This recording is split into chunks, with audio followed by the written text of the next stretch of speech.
के जीवन में उनके माता और पिता की जो भूमिका है जैसा सबका होता है। उनकी मां ने कहा उनको, जब 12 साल की आयु में वो शमशान जाने लगे तो आस पड़ोस में सब जगह से शिकायतें आने लगी। लोग कहने लगे कि आपका बेटा तो बिगड़ गया, बर्बाद हो गया, अघोरी हो गया, शमशान जाता है। माँ और पिता दोनों को काफी चिंता हुई।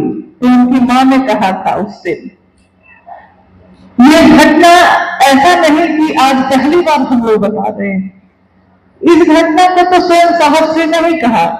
आओ चले शिव की ओर में बहुत सारी बातों का जिक्र किया। अंत आखिर में जो घटनाएं उनके जीवन की है, इस एक घटना का जिक्र उसमें भी है जो लिखवाया था उन्होंने। 12 साल की आयु है, 13वें वर्ष में अभी गए हैं, शमशान साधना में मन लिप्त हो गया है, घर में खोपड़ी लेके आने लगे हैं, कल्पना कीजिए सिर्फ। और उनकी मां कह रही हैं बल को, मतलब अपने पुत्र को, बल को, आपके पिता आपको अफसर बनाना चाहते हैं, पदाधिकारी बनाना चाहते हैं, आप नहीं पढ़िएगा, आप कुछ नहीं बनिएगा तो आपके और भाई बहन क्या करेंगे? आप बड़े हैं ना, तो आपको देख के ही तो छोटे भाई बहन भी काम करेंगे। तो बल को लोग कहते हैं कि आप शमशान जाने लगे हैं, लोग आपको देखते हैं, कहते हैं कि आपका बेटा बर्बाद हो गया है, अघोरी हो गया है।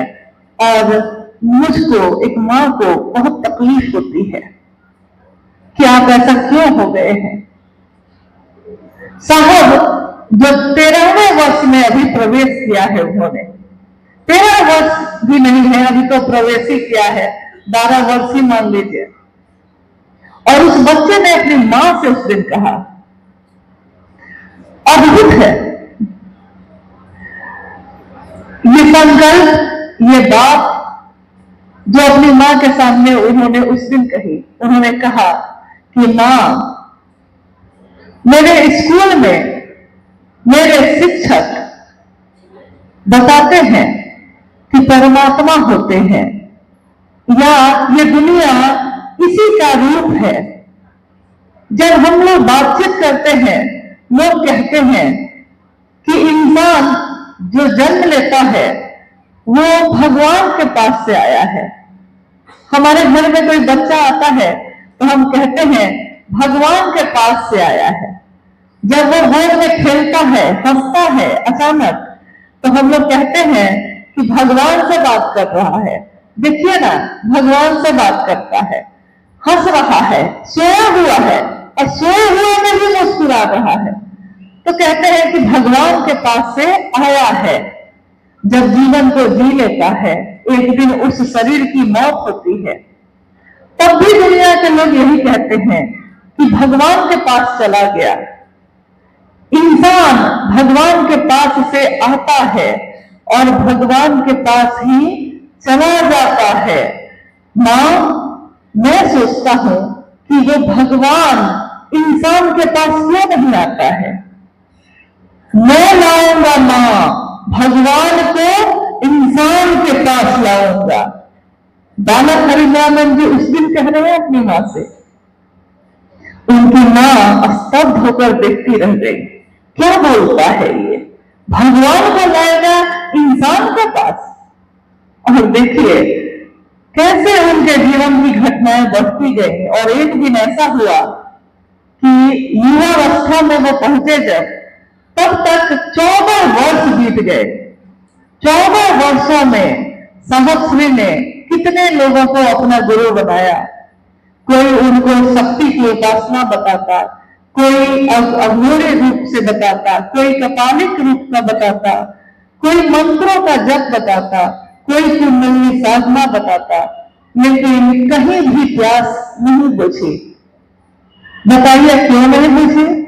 क्योंकि बच्चा अपनी मां को पुकार रहा है अगर, और उस बच्चे को आप खिलौना दीजिए तो वो फेंक देता है। उसको खिलौना नहीं चाहिए। आप चॉकलेट देते हैं, मिठाई देते हैं, बाबू घुमा देते हैं, बाबू को घुमाने लगते हैं, तब भी वो रोता ही रहता है।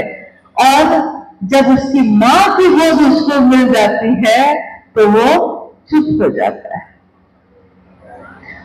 जब उसके मन में ये है कि मुझको सिर्फ माँ चाहिए, मन में ये है, लेकिन बच्चा तो बोल नहीं पा रहा, बच्चा बता नहीं पा रहा।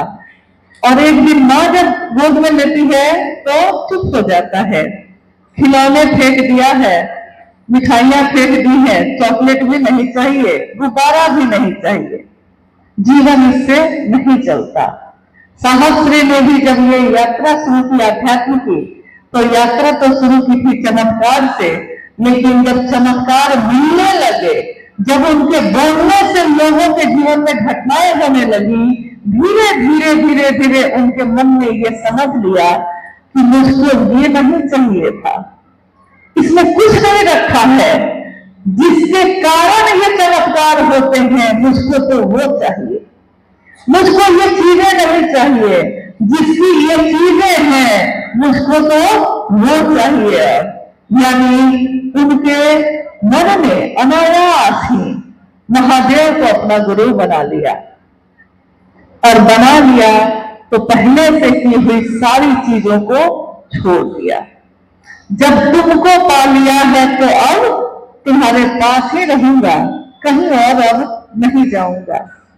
14 वर्ष बीत चुके थे। मां नीलमानंद जी को खबर की उन्होंने, नीलम मैंने शिव को अपना गुरु बना लिया है, तुम भी बना लो। पत्र लिखकर, चिट्ठी लिखकर, अब तो चिट्ठी का जमाना गया, अब तो मोबाइल का जमाना है, लेकिन कभी चिट्ठियां लिखी जाती थी, कभी चिट्ठियों का इंतजार होता था, किसकी चिट्ठी आई है, किसके नाम से आई है, इसका इंतजार होता था। तो साहब की चिट्ठी जब मां को मिली, जब वो मनातू में थी उस समय, तो उनके हृदय को एक पत्नी के रूप में भी और एक सहयात्री जीवन की जो वो बनी थी, इस रूप में भी, साहब की सबसे अच्छी मित्र के रूप में भी उनके मन को ठंडक हुई कि चलिए मेरे पति को, मेरे साहब को एक ठौर मिल गया। रुक गए, वो ठहर गए, अब कहीं नहीं जाना है। उसके बाद 1982 तक, 1974 से लेकर 1982 तक असंख्य घटनाएं घटी साहब और दीदी के जीवन में। दीदी राजमणि नीलमानंद, आप में से शायद कुछ लोग ऐसे यहाँ होंगे आज, क्योंकि दरभंगा की ये धरती है और मिथिलांचल में तो उनका लगाव बहुत रहा है, तो मुझको लगता है कि वैसे कुछ लोग आज यहाँ उपस्थित होंगे जिन्होंने सशरीर उनका सानिध्य पाया होगा। है वहां वैसे लोग हैं?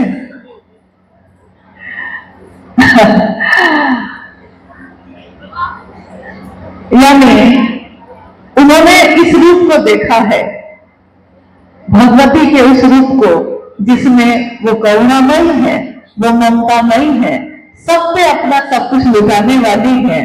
जन्म तो उनका मनातू में हुआ था, एक राज परिवार की बेटी जो कीमती वस्त्रों से और गहने से लदी हो, और जब साहब के जीवन में आई है, साहब श्री ने शिव को अपना गुरु बना लिया और मां नीलमानंद जी के वो कीमती वस्त्र साधारण वस्त्रों में बदल गए। सड़कों पे चलने लगी, अखबार बिछाकर बस का इंतजार करने लगी, जबकि विदेशी गाड़ी तो घर में रखी थी। चाहती तो उस पर बैठ के आती, चाहती तो बनारस की बनी हुई साड़ी जिसमें सोने और चांदी के तारों से काम किया हुआ उनकी अलमारी में रखा था, वो पहन के बैठती। लोग उनसे प्रभावित होते, लेकिन ऐसा उन्होंने नहीं किया। ये वो दौर था, ये वो समय था जब साहब और नीलमानंद जी ने अपने अस्तित्व को पीछे रखा और महादेव के शिष्य के रूप में सामने आए। महादेव जो ये संदेश देते हैं कि न्यूनतम व्यवस्था में भी सुखी रहा जा सकता है। महादेव जिनसे हम ये सीखते हैं कि दुनिया यहाँ रहना नहीं है, आए हैं और चले जाना है। ये संदेश जिससे मिल रहा हो उसका शिष्य भी तो ऐसा ही होगा।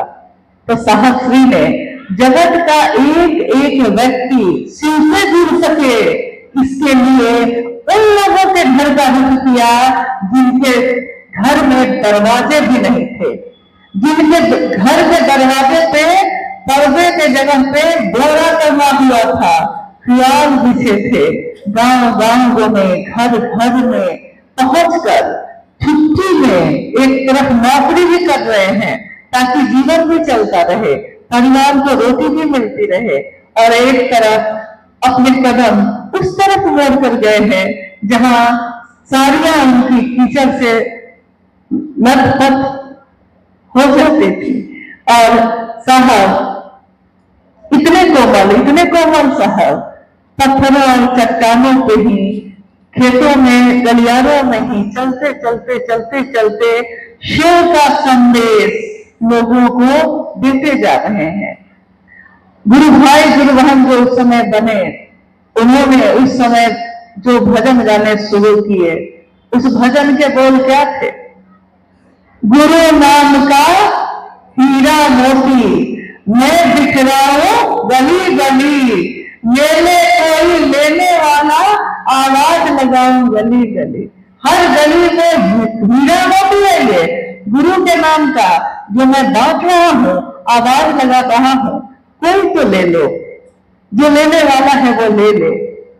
क्या उस समय साहब और बीबी के मन में शिव को लोगों तक पहुंचाने के पीछे कोई ऐसी भावना थी जिसमें जगत की कामना हो, सम्मान की कामना हो, पैसे की कामना हो? न जगतार्थी है वो, न मोक्षार्थी है वो। जगत की कामना नहीं है और मोक्ष की मांग भी नहीं है। महादेव आपसे कुछ नहीं मांगता, मोक्ष भी नहीं। और उन्होंने पूछा भी ये कि अगर शिव का शिष्य होगा तो गुरु भोग और मोक्ष अभिन्न रूप से देते हैं, लेकिन जो शिव का होगा वो गुरु भोग और मोक्ष देते रहेंगे। क्या आप लेना चाहते हैं? आप महादेव को लेना चाहते हैं? आपको महादेव चाहिए कि आपको मोक्ष चाहिए? आपको गुरु चाहिए कि आपको जगत चाहिए? चुनना तो पड़ता है। गुरु अपना तो जगत भी अपना ही है। नहीं, शिव अपने तो सारे मोक्ष भी अपने ही है, सारे तीर्थ धाम भी आपके चरणों में ही है।